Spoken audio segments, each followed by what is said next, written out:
Yan, update ko lang po kayo. Yung nakabreed natin ditong si Black Knight at saka si SBR. Kinuha naman natin ng itlog. Yan, ilibin sana yung itlog, kaso lang yung isa may crack. Ito. Ayan guys. May crack yung isa.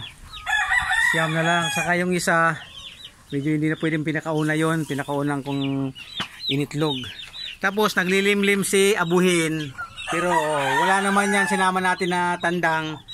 Kaya alinilimliman yan na itlog sa patuka. Ipagpapalit natin dito yung itlog ni Black Knight saka ni SBR. Yan, di ba?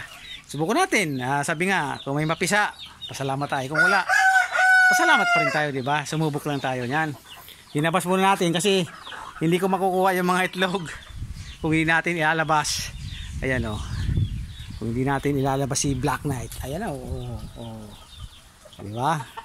Yaw. Mag-share po tayo yan. Abang-abang lang po kayo. Yaw.